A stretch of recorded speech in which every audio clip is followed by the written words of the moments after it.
Hello everyone and welcome to yet another edition of On the Spot. My name's Rich Gallup, and if you look to my right, you might see Ryan McDonald's missing. He's off on assignment, and I'm joined now with Jeff Gerstmann. How's it going, Jeff? It's going great, Rich. How you doing? I'm doing great. We got a great show today, too. We got some cool stuff. First up, we got coverage of the London Games Week, we're calling it, because there's so much stuff going on. Yeah, there's like 3 different shows going on all at the same time. Some are open to the public. It's the first time we got to play Sims 2. It's all over the place. And they're all driving on the wrong side of the road. It just adds to the madness. Also this week, actually just last week, Midway held a gamers event. THQ had one last week. Yeah, Midway showed off some cool stuff. You know, Mortal Kombat's looking good. They showed off NARC, so we're going to take a look at a few of the different games that Midway has on offer. Very cool. Also this week, we're going to look at some Doom 3 mods. Our man Craig Beers, everyone last week was asking, they said, hey, what are the Doom 3 mods are like? You know, let us know. What else do you need besides that Hello Kitty flashlight mod? I mean, I know there are more out there, but whatever. Also, we're going to give you a quick and dirty office tour. You guys asked to see more of the GameSpot offices, so we ran around about half an hour ago with a camera, grabbed some stuff for you, gave you some taste of what you want to see. What's your favorite part of the office? My office, because I can close the door. I got a beanbag, and you know, it's messy in there, so you know, it's off limits for now. But I'm cleaning it, so soon you might be able to see it, but not yet. Can't wait. Also, and probably the highlight of the entire show, Greg Sovin is going to be here to talk about Fable. Big release. Fable, huge release. Everyone wants to see that game. He'll be taking your questions. Jeff will be taking your questions, and I'll be taking your questions all day, all show long. If you're on the Spot page right now, obviously you are. GameSpot Complete members see a nice little form pop up. You just enter a question. Our man Homer will grab it, print it up, bring it on screen, and we'll read it and we'll get them answered. Yeah. Should be cool. But first up, let's talk about London Gamers Week. Okay. You said there's all kinds of shows going on. What are these shows? Well, okay, there's GameStars Live, there's ECTS, which is the show that's been going on for a long time, but ECTS isn't as important because now there's EGN. And EGN is kind of like the way E3 split away from CES. EGN is kind of a splinter show, and you know, some big companies are showing some really big games there. Cool, and I think GameSpot has a whole team over there right now, obviously. Yeah, definitely. They're up all night playing games, writing away, sending back coverage of Splinter Cell and Sims 2, flat out, some cool stuff. And we also have Tyler Weingarten over there representing GameSpot Live, and he threw a little video together for us. Let's check it out. So there it is, a look at London Gamers Week. Do you think Justin's homesick? He's only been over here for a little bit now. Yeah, no, he might defect. You never know. Go back to his mother country.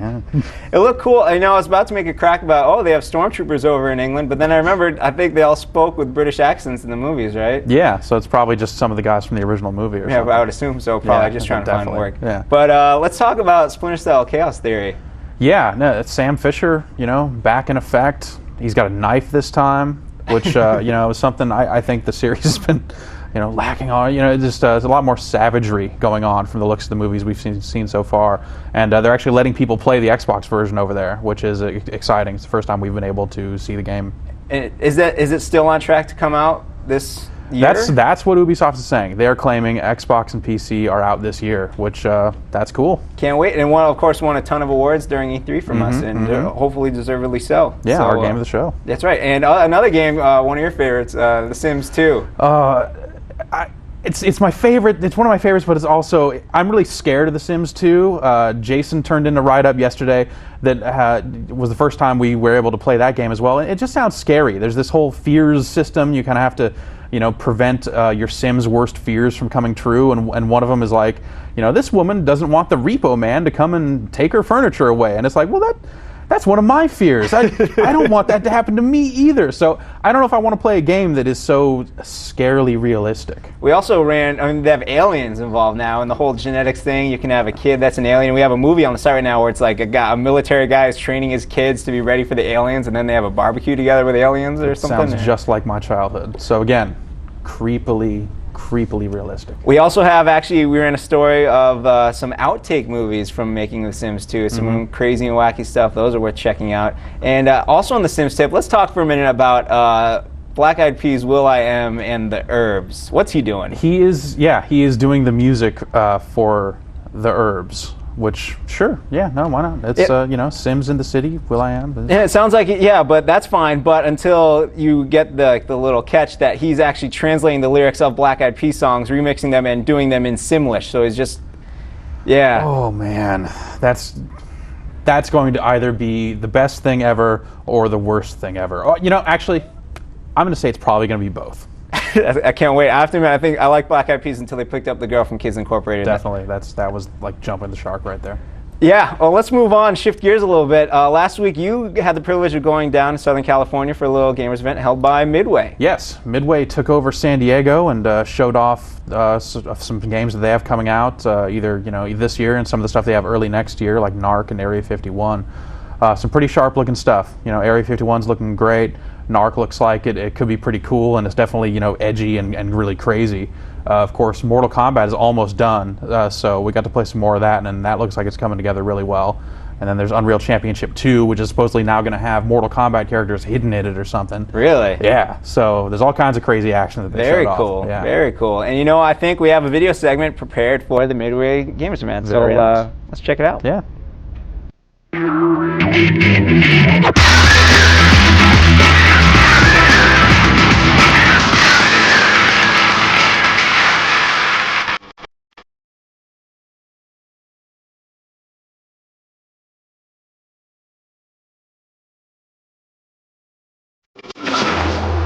What we're going to be looking at today is the remainder of our fourth quarter lineup. We'll also give you a sneak peek at some of the stuff we're going to be bringing out in early 2005. As many of you know, we embarked on an ambitious plan to turn Midway into a competitive publisher at the end of last year.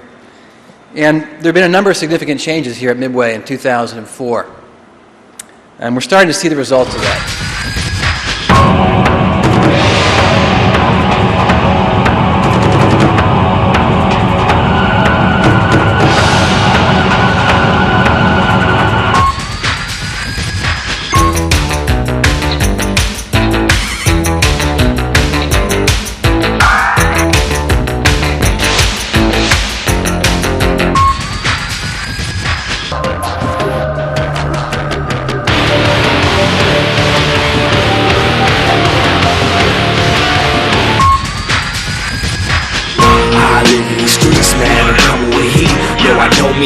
Unless you want some, and if you want some beef, dog, prepare to get beat. Yeah, I do got.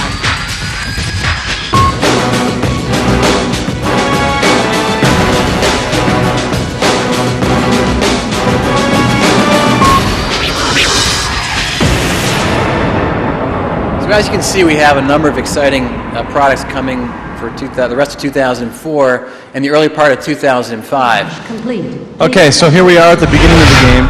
Now you start off the game with your buddies, the guys that you've been on missions with hundreds of times before. Crispy, who's the constant smart ass and is always poking fun at everything. He doesn't believe any of the stuff that's going on here, all the conspiracy theories. McCann, who's the nervous guy, he's read all the books, he believes in this stuff. And Ramirez, who's the team leader, and he's kind of the straight-laced guy. So you experience the beginning part of the game with these guys. A lot of the beginning part of the story is told through them as you experience this together. And as you see here, we have some team combat. All your buddies are AI controlled. They move around the environment independently of each other. They take cover points. They provide cover for you. You provide cover for them. They point out enemy locations and help you with some mission objectives. Hello, my name is Ed Boone. I'm the project lead for Mortal Kombat Deception. We have a lot of stuff to show, and I guess the video is pretty short, so I'd like to kind of give you a brief summary. When we finished Mortal Kombat Deadly Alliance, we had two goals. We really wanted to say, let's listen to what everybody wanted in addition for Mortal Kombat Deadly Alliance, and let's also try to surprise people. We've been fortunate enough to warrant a lot of sequels to this game, and we really thought that for this version it was important that we do something unexpected, and the unexpected being all these different modes of play that we've had. We've taken the natural progression of fighting game engine mechanics, we'll run through some of those, but we've also added 3 new modes of play, a very deep single-player experience, and a strategic board game with mixed in with the Mortal Kombat fighting, as well as kind of like the unexpected in terms of the puzzle game and all of the features. Midway is a company that is rich with powerful franchises, and we constantly hear from fans of our classic games that they want updated versions that take advantage of the latest technology. What we'd like to give you now is a preview of one of these classic games that will be coming back.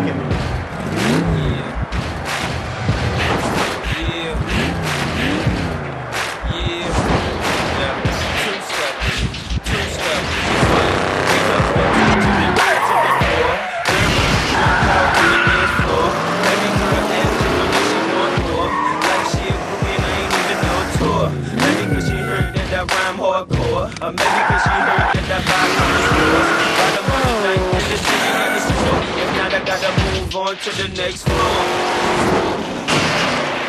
Everybody in the club get tips. NARC is the story of Jack Krasinski and Marcus Hill, one-time partners on the Rockland PD, but Jack got in a little too deep, and Marcus got pissed off and left and joined the DEA. Being a NARC officer, you're put into a lot of different situations where you have decisions to make, walking the line or crossing the line. This can be anything from beating a suspect for information, or playing it the good way, collecting all the contraband on the street and depositing it at the police station. All the decisions you make actually affect your badge rating or your reputation. If you play through the game in a more mayhem manner, you're going to lose rep points, and this can have consequences. Now, every undercover cop has tools of the trade that they use to get through the job. We have things from surveillance cameras to shotgun microphones to listen into conversations, as well as a lot of weapons, such as assault rifles, Uzis, grenade launchers, smoke grenades, and rocket launchers. Unreal Championship 2 is a sequel to Unreal Championship 1. UC1 was a game that was ported from PC to Xbox, UT 2003 port. It did pretty well. We're pretty proud of it, but we really wanted to do something exclusive for the Xbox. This was built for the ground up for the Xbox tech. It's pushing polys like you wouldn't believe. We've also been able to take a number of chances that we wouldn't have taken with the Unreal Tournament franchise. You might know there's some hardcore UT players out there, and they get kind of upset about that sort of thing. So you see we've got third-person, melee, you get to play as a Scar, all sorts of neat stuff, and I'm going to walk you through some of the changes we made over the next few minutes. There you have it, a quick look at Midway's press event. And before we move on and talk about some other stuff, we took some questions last week. Everyone wanted to see some office tour. We have an office tour, but before we show you that, I want more questions. So if you're a GameSpot Complete member, fill out the form, send us some questions, or send an email at onthespot@gamespot.com. That's onthespot@gamespot.com, one word. We'll take the questions. We're going to have Greg and Jeff on, and they'll answer them for you. So right now, here's an office tour. You guys wanted to see more of the GameSpot office, and I think some people actually asked to see the kitchen. So here's the kitchen. We got coffee and tea and water and microwaves and toasters and soda and candy and a counter. It's pretty much kitchen. But you know what is cool around here? It's our crazy lounge furniture. Let's check it out. Well, here we are in the kitchen lounge, and there's all kinds of crazy furniture like this segmented couch and this thing, and I guess you sit on it, and the hockey puck table, which is cool, and the weird white rockin' stuff. I mean, I guess it's cool. Let's meet some people, though. All right, well, here we are in marketing, where they do all kinds of crazy marketing stuff with, like, scissors and X-Acto knives and, like, tweezer plier things and pumpkin pens. I'm not really quite sure, so, all right, well, here we are in sales, and I'm not sure what they do either, but all I know is every time I make fun of them, they tell me they pay my paycheck. So, yeah. So there you have it, another GameSpot office tour. You saw the kitchen, you saw sales, you saw marketing. If you want to know what goes on in any of these places more in depth, let us know. Fire us an email. We'll check it out. But for right now, what's behind this door here? I know, and you will too very soon. For now, let's head back to me and Jeff. So there's our real quick look at another part of the GameSpot office, and more importantly, joining me out in the studio, Greg Casavin is here with me and Jeff. Greg, how's it going? Pretty good. How are you? What's your favorite part of the GameSpot office? I'm liking my office these days. I finally cleaned up after like months. It was pretty ridiculous, but now my office looks like a novelty shop, so I'm pretty proud of that. The GameSpot prize bin is actually overflowing with stuff left over from Jeff's office, I know. Jeff, is there anything great that you want to tell the kids is now available to them as a prize? Yeah, well, you know, if you're answering the Let's GameSpot trivia quiz, you can win like a cat carrier. I threw an old joystick in there. A whole mess of Sonic Heroes t-shirts that I don't know, they ended up under my beanbag somehow. I don't know, a whole bunch of weird stuff that's, 2 years old or more. In fact, actually, I'm going to give away, Tim, do you like that cat carrier? I'm going to give away the cat carrier right now. Send us an email using the form on the On-the-Spot page.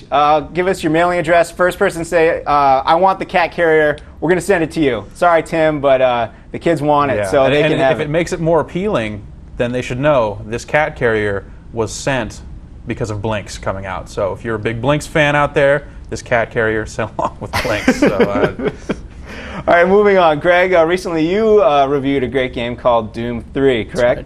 That's right. And a great part about Doom 3 is the mod community. Have you been playing many of the mods on Doom 3? I've messed with some of them. I know Brad's been playing a lot of them, so I've been doing a lot of looking over his shoulder and watching some of the weird stuff that's been coming out. Very cool. And our man Craig Beers actually has been playing around with the mods a lot as well. So let's check out a video he threw together for us. Last week you asked for it, so here it is. A segment about Doom 3 mods. We have 67 mods on GameSpot DLX as of today, so we're going to show you a bunch. Now, there haven't been any total conversions for the game, that is, where they change around the gameplay, kind of like Counter-Strike for Half-Life. But these just add a little bit of something or add new maps. The first thing we'll look at is E1M1, a remake of the first map from Doom 1. It's not a mod per se, and it does seem a little rough, but it's a cool nostalgic factor for some of us. Actually, we'll use this map a lot in our mod demos because it's a lot brighter than the normal game, so you can see some of the mods in action.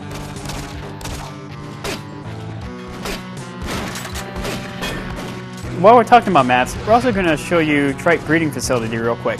It's a single player map with tons of enemies. It also shows you can create new experiences with in-engine cutscenes. The next set of mods change the look and feel of the game, such as the Nitro Gore mod. Demons do not have the burning away effect when you kill them, as you can see with this imp. You'll be able to see some of the physics in the game with the dead bodies as well. And, as the name implies, blood will fly a lot more liberally. Next up is the cell shading mod. While it sounds interesting at first, we have to recommend against this mod. It just doesn't look like cell shading and ends up looking bad. The third person mod lets you play the game from the third person perspective. You can switch between the two views on the fly. It may seem like a novelty, and it kind of is, but once in a while it can be useful to see a monster that will spawn behind you. The UAC Sentry mod modifies the game's scripts to allow you to spawn in sentries to assist you in fighting the legions of hell. The sentry can also have a light built in to help you see in the dark. Of course, you can spawn in multiple sentries. I had about 10 sentries at this point. You can see that the monsters die real fast. It did kill my frame rate though, but it was still amusing. Actually, you can spawn in any type of creature in the game. Here I have a ton of sentries on good old E1M1 fighting Valkyrie, the first boss of Doom 3. When I first heard about this mod, Demonic Powers, I was actually a little excited. It lets you throw imp fireballs and revenant missiles. I was still really disappointed though. Both the fireball and missiles are very weak. I couldn't even kill this Hell Knight before I died. The imps take forever to fall. Even worse is the animation. All you do is just simply drop your fist and the missiles or fireball flies out of nowhere. It's a nice idea, but again, just very disappointing. Last of all, we have the True Zombie Resurrection mod. I really like this one. In this mod, zombies are sometimes raised from the dead. The number of zombies who reanimate, as well as the number of times you get back, seem to be completely random. Additionally, zombies take a lot more hits to the body, so the headshots are a lot more valuable. No more will you be able to tread the hallways without wondering if a zombie got back up and is stalking you. Now as you can see, all these mods add a little bit something to Doom 3, but they're not going to extend the life of the game. You'll have to give the mod makers a little bit more time to play around with the engine till you see something really cool. Personally, I'm hoping for something like an Aliens mod, but we'll see. Thanks for tuning in. All right, thanks, Craig. And I am currently holding in my left hand the winner of the Blinks Cat Carrier. Oh, yeah. And the winner, I'll tell you later, because right now we're going to talk about Fable. Greg, your review just hit the site a couple moments ago.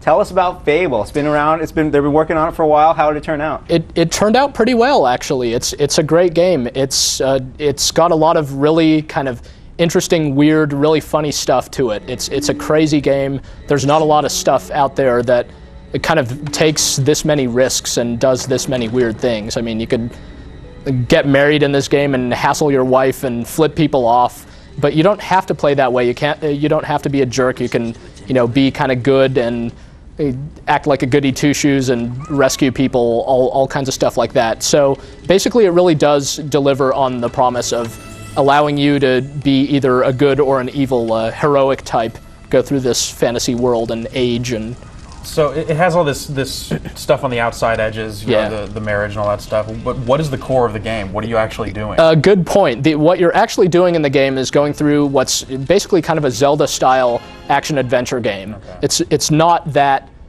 original or kind of innovative of a game at its core. It works very well and everything, and controls well. But you are kind of going from point to point, solving quests. There's a linear story that's actually pretty short. So it is sort of this combination of a straightforward game in the middle and all this other kind of weird stuff on the outskirts that you could sort of experience at your leisure.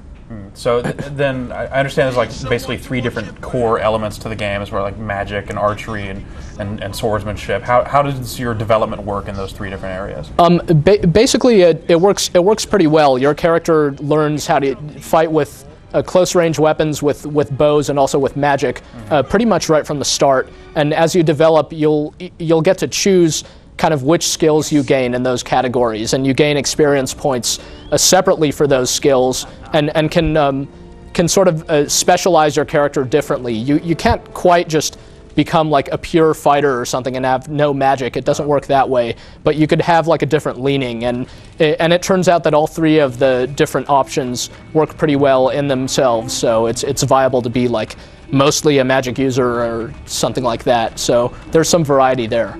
Cool. So tell me, actually, I want to know a little bit more about the being good versus being evil part. Is it easier to be evil or easier to be good? It's a lot more tempting to be evil. Like right when you first start the game, when you're a little kid, basically you could either do good things or you could run around like breaking windows and breaking barrels, and the game actually has like a good solid feel to when you smack stuff. So it's pretty satisfying to be running around like kicking chickens or doing whatever, punching your dad, all kinds of stuff. So the game, like real life. Yeah, the game lets you totally kind of goof around, and it rewards you for doing stuff like that. Basically, your character starts to change physically as you act either good or evil. He also noticeably gets older as you play the game. It was actually pretty wild, because by the time I finished the game the first time, or by the time I got through my main playing session, my character was like in his 50s, so he was this kind of grizzled, veteran-looking guy, and there are screenshots up on the side of him. And then I, went back and started over and started experimenting with some other stuff, and I was really struck by how different he looks when you first start out in his adulthood, when he's like 20 years old and has kind of a clear complexion and everything, and it happens really subtly over the course of the game that he just turns kind of crazy and weathered looking, and it's a pretty remarkable effect, actually. So the screenshots and video make the game look pretty good. How are the graphics overall in the game? The graphics are really impressive for the most part. It's just a beautiful looking game a lot of the time as you're running around through the different types of environments. I mean, it's all kind of standard fantasy stuff, forests and caverns and so forth, but there's just a whole lot of detail in the graphics, and there's some frame rate stuttering stuff, and like some of the character models are actually kind of ugly. So there are a few kind of rough edges, but usually it is this game where as you're running around in it, you're sort of amazed at kind of how everything looks and fits together. So I understand you got an email about the graphics in the game. Well, that's right. I'm glad you mentioned that. It's the first email I got about the review of Fable, and what time did the review go up? Like 3 or something? Yeah. So this email came in at like 3:16 p.m. I'm not going to mention who from. He actually didn't sign off. I assume it's a he. And I'd like to read this. Please, go right ahead. I want to hear this. So the subject is Fable review. Well, Greg, you did it again. You continue to fail me with your inadequate writing and moronic reviews in relation to the scoring you give. Specifically, in the Fable review, you gave the graphics an 8 out of 10, yet in your review of the graphics section, you said, excellent, dreamlike, little details are everywhere, larger than life, dense with color, weather effects look very real, watching your hero take shape over time is a one-of-a-kind experience that, in and of itself, encourages spending lots of time playing Fable. You're basically saying to gamers that the graphics alone are a reason to play this game. Then you have 2 negatives about the graphics. Noticeably hitches up on occasion, and some of the game's characters are uncharacteristically ugly and look somewhat out of place. Now, with that said, you gave graphics an 8. Are you taking 2 points off just to minor graphically issues? Why are you contradicting your adjectives and experience of graphics with the grade of 8? Would a 9 be out of the question? I would like to go back to some of your past reviews with 8 graphics and tell me that Fable graphics are on the same level. After reading your graphics section, it sounded like you were going to give it a 10, especially since you summarized the entire graphics section with these words. The overall level of artistry in Fable's graphics ultimately makes this game look superb. This level of graphical quality enriches the overall experience. Boy, that sounds like an 8 to me. Thanks again, Greg, for reinforcing my opinion of you as a genuine game reviewer whose words mirror the overall grade the game receives. It continues to bolster your reputation as a gamer's bias, quote, editor. Thanks for the laughs. Oh, and please save yourself the time of sending me the standard rules for how GameSpot grades and reviews the games. As soon as I saw the 8.6, I knew you reviewed it. No surprise there. So, yeah, I wrote him back at 3:21 p.m. and said, apologies. I said, congratulations on being the first person to email me about my review of Fable. I hope the game somehow manages to live up to your unrealistic expectations. And I signed off and said, P.S. I gave the game a graphics score of 9.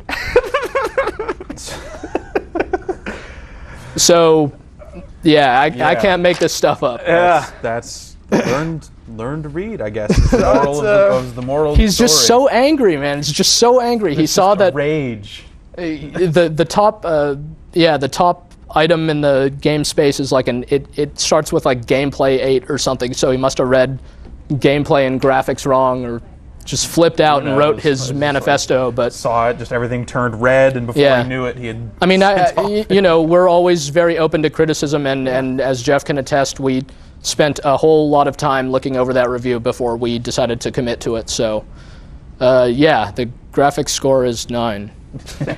Very good. It was a great review. Thank you. Keep up the good It's a work. great email. And speaking of emails, we got them flying in right now, and I have some questions for you guys in case you don't mind. Okay. Our first one's from Miles in Sweden, and Miles says, okay, so enough of these informative questions. I just want to know what's the most strangest thing that's ever happened at the offices of GameSpot. I know that Jeff tried to beat the living crap out of a fridge, but that's just how he is. So what's the strangest / craziest / funniest thing that's ever happened? That actually happened at home. That wasn't even here at the office. So I have a broken fridge at home now. So it was worth it, though. So what about what's in the office? Tell me something crazy. Greg, you got a good story? Yeah, one of the weirdest things that ever happened was actor Udo Kier came to visit us at our offices around the time that the game featuring him, Command & Conquer Red Alert 2, was coming out.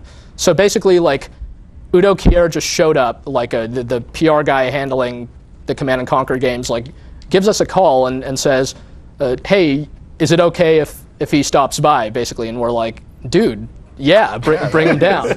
And he was pretty amazing. He basically walked around and asked everyone if they were depressed, and was like really eccentric and nuts, but really great at the same time. Yeah, it is so dark in here. Are you sad? Yeah, he's got this great accent. If you've ever seen him in like Blade or Armageddon, actually he doesn't talk in Armageddon, but a little bit. He's a shrink in Armageddon. Yeah. He's like the head vampire in Blade. Yeah, he's got these. He's got these eyes. So, and he's in a great, I think, a Danish miniseries called The Kingdom. But anyway, he.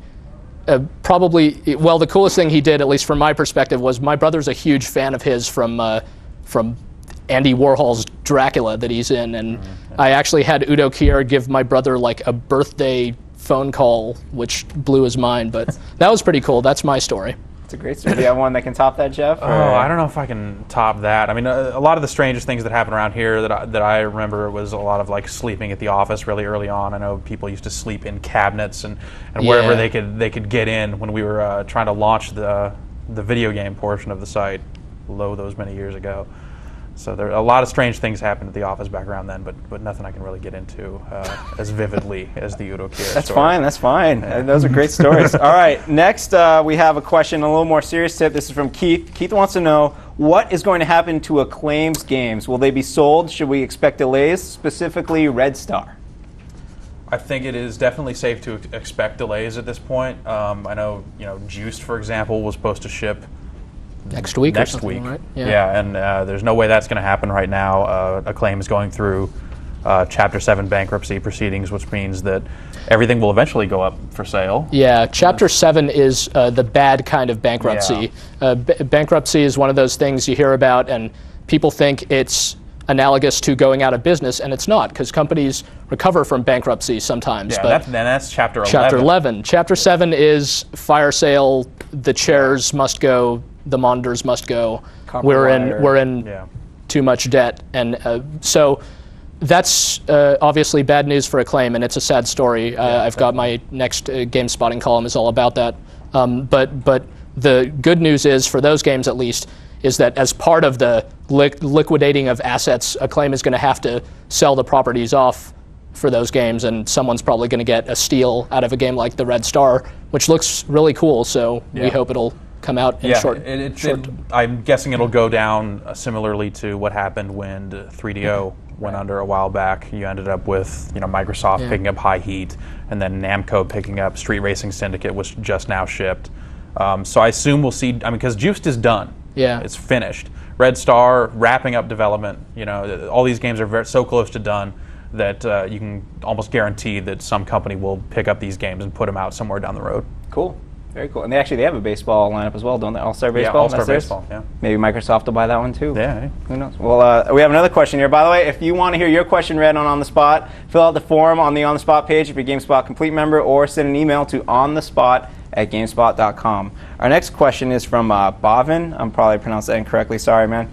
Will WWE SmackDown versus Raw be the same as WWE SmackDown 5? 5. I think he's asking, is that the same? Formerly known as 5. Yeah. Yes. The game formerly known as just a working title is now Raw versus SmackDown. So that is the same. And if 5 happened to be last year's game, which I don't think it was. No. Then he's talking the SmackDown about games are all pretty similar. Yeah. So. PS2 exclusive wrestling game. They just recently announced it's going to have online play, which that'll be huge. Seems really cool. That could be really cool. Very cool. All right, I have another question here. It's from Steve in New Hampshire. He wants to know, where did GameSpotting move from Sunday? He hasn't seen it on Sundays lately.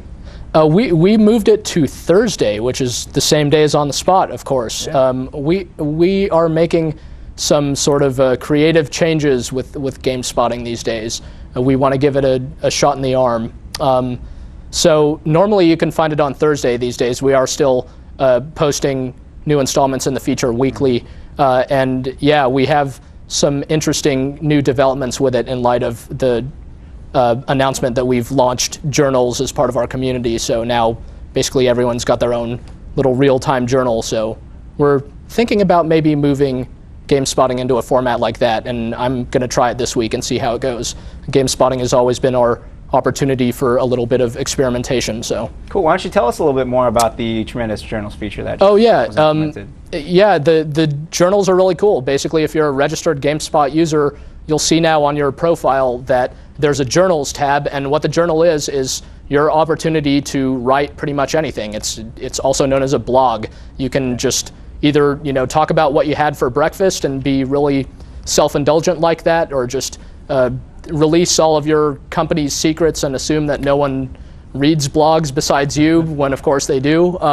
Or you can do something interesting with it and talk about issues you're interested in that maybe you don't have a context to talk about otherwise. And the cool thing is, like, our journals link up to all of your friends' journals. So if Jeff and I are keeping journals, then you could see Jeff's journal from mine and vice versa. So it all kind of links together. It's another layer to the community features that we've been building out this year, along with the recent changes we've done to reader reviews and basically the whole shebang, the forums, all that stuff we've built from scratch, basically to make a GameSpot the best it can be for our users.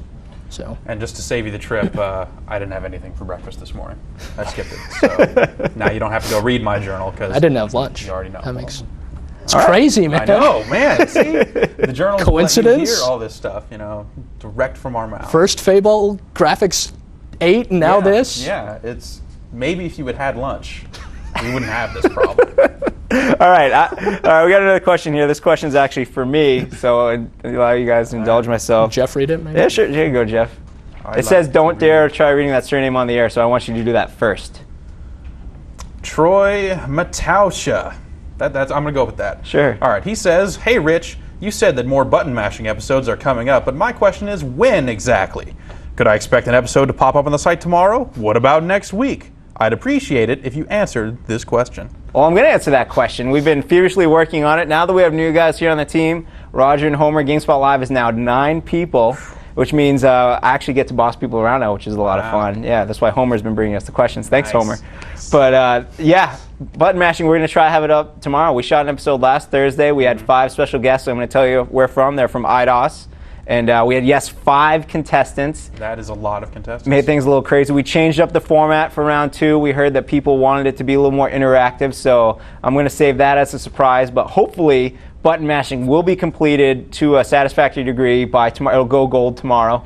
It'll be on the site in the afternoon. It'll go gold when it's done, all right, man? Half-Life 2 is going gold tomorrow? Oh my God, you heard it here first. Yeah, so if not tomorrow, then Monday, hopefully. We still, of course, have to, we're also working on the spot, all the logistics involved with this show, as well as List GameSpot, so maybe there's some more shows in the pipe. I don't want to give anything away, but... You never know. You never know. Are there any more questions? I don't see any more questions, so I'm finally going to reveal the winner of the Blinks cat carrier. It's Tim's cat carrier. Of Tim's Blinks cat carrier. Tim's a little upset, but it's another name we get to butcher. So I'll. Nice. Do you want to try? It's Joao, maybe. Joao. Joao Ventura down in Southern California. We're not going to give away your, or you can say it. We'll send you a cat carrier. Steal the cat carrier. We'll even throw some T-shirts, and I'll tell you what. Because you want the cat carrier, I'm going to give you a GameSpot E3 DVD in the cat carrier, just so you have something to keep in there. Sounds good? Any further comments, questions, concerns from you guys? Don't put the cat in the cat carrier at the same time as the DVD. That's my advice, because they're not compatible. Greg, anything? It's sound advice. I don't have anything to add to that. Well, great. Thanks for coming on, guys. It's been another fun episode of On the Spot. So tune in every Thursday, 4 o'clock Pacific time. Until then, though, feel free to send us some questions. We'll hoard them. We'll stack them up. I'll come on here with a stack of papers like this big, and we'll read all of them. Or like 5 of them. It'll be great. So for Greg, Jeff, all of the crew involved, everybody at GameSpot, we'll see you next time here on the Spot.